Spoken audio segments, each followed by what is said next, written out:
I told them, like, you only gonna get so much out of this as you want to. Meaning, look, I can go give this message to a wall, and a wall might move if it want to, but it just can't because a wall don't have desires. You get what I'm saying? Like some people is just like a wall; they just don't want to move. And so, one of the things you learn, especially when you speak in publicly or just different environments, like speaking to different teams or people. I've spoken to high school students and stuff like that. You just learn how to be like, bro, I can't base the value of what I'm talking about on the listener. So there's a selfishness to it, where there's an unselfishness is you're giving, you're willing to freely give this knowledge, this information to whoever wants it, right? That's what we've been doing on this podcast for 5 years, by the way. I've been giving y'all all the free game as I've been learning it. But what you can't do is base your value on the listener.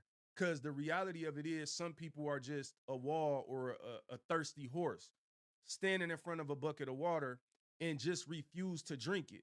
But the water's still wet, dog. That's the thing. The water still do what water do. A thirsty, lazy horse that's in front of a bucket of water and won't drink it does not devalue the water. So that's why I tell people you could get as much out of this. You can get as much out of this podcast episode as you want to.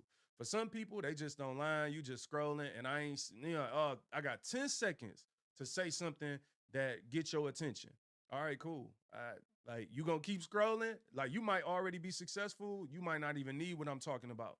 But to that person that's gonna keep strolling to get to the funny video or something else, but you sitting there struggling, don't know what to do in your career, don't know how to find success. And the thing of it is, you waiting on opportunity to knock, and you just walk right past it. You thirsty. The water is right here, but you won't drink it. All right, cool. That's life. So I told them you only get as much out as you want to. But what was funny was I found out that somebody on the call said they didn't get nothing out of it afterwards. Now, it didn't bother me, by the way. Like that doesn't bother me because again, the water is still wet. Like this already happened. What I'm talking to you about, this part, I got more to do, but this part that I'm talking about, I already did this. Like it's like if your grandma know how to make some yams and she telling yo baby cousin like this is how you make yams, and your baby cousin looking like I ain't getting nothing out of what grandma was talking about. The yams still be yamming, dog. The yams are good. So my point is like the water's still wet. Like I'm giving you fire whether you like it or not. But here was the thing, dog, and this is what's crazy. It was why the person didn't get nothing out of it that triggered me. So anybody who know me been listening to this podcast, I don't use my race as I don't look at it as a crutch, I'm not a victim because I'm black. I don't live in that. Now, I understand. I've had experiences. We've had shows. We talk about tough topics. I understand the reality of what it has meant historically to be black in America, all those things. I know the good, the bad, the in between, the ugly. And I say that because I've read books like Up from Slavery by Booker T. Washington. I've read the autobiography of Frederick Douglass. So I've gotten a perspective of a slave. I've also read Think and Grow Rich, A Black Choice, The Power of Broke by Damon John. Like I've read different books, gotten different perspectives all across the board. And what I've learned in my own experience in corporate America now for almost 18 years, I've learned like, bro, like you got a choice to make. Either you're going to use your race as this victimhood, and what you're trying to do is maybe if I make people feel sorry and feel bad and complain, then I can get enough people in power to feel sorry for me to put me in position and give me some of their power, right? That's one way to go, right?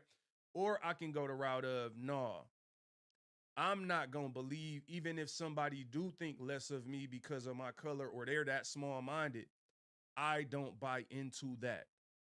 I can be excellent. I can be a leader. I can be exceptional. Like I can choose to tell myself, like, bro, like I'm going to find the water. And when I get to the water, I'm going to drink it. And eventually all the people who tried to hide the water from me is going to look, and I'm the one that's providing the buckets. You feel what I'm saying? it's a different mentality. Now, in mentality number one, which a lot of people like to do, is they like to make excuses. For some people, it just so happens to be race. Other people, they got other things. Like it's always somebody else's fault that you're not up early in the morning working, that you are being lazy, that you are a salesperson and you're not a top salesperson on your team, in your city, in your region.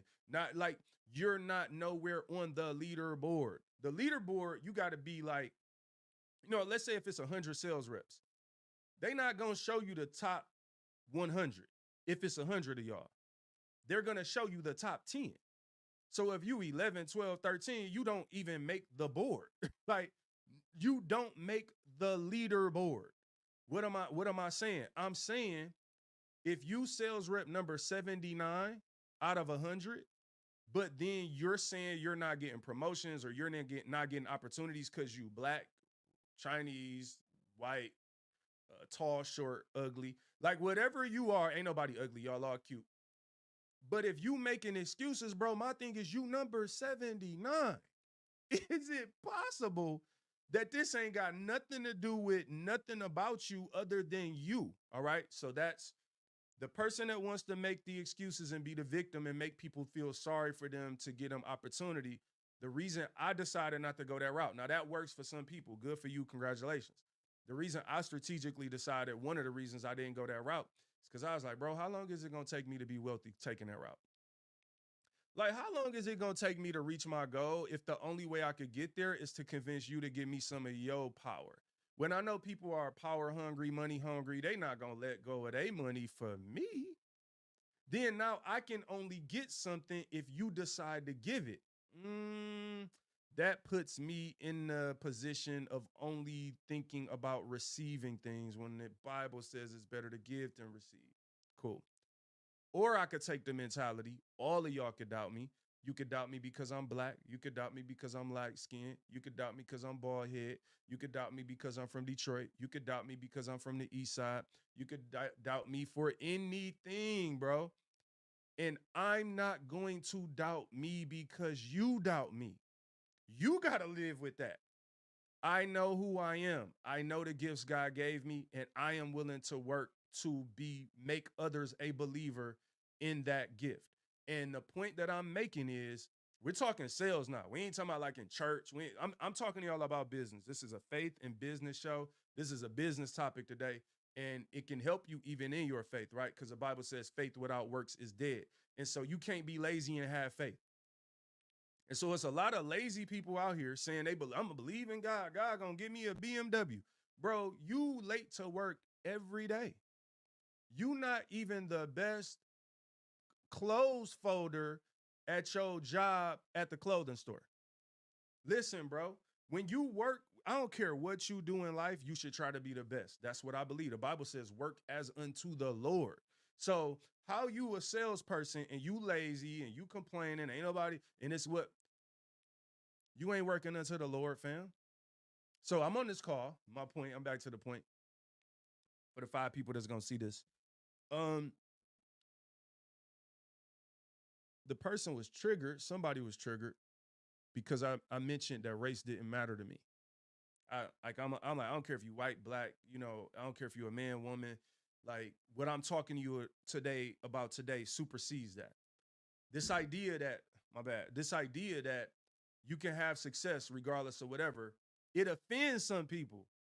And I'm like, bro, you a thirsty horse.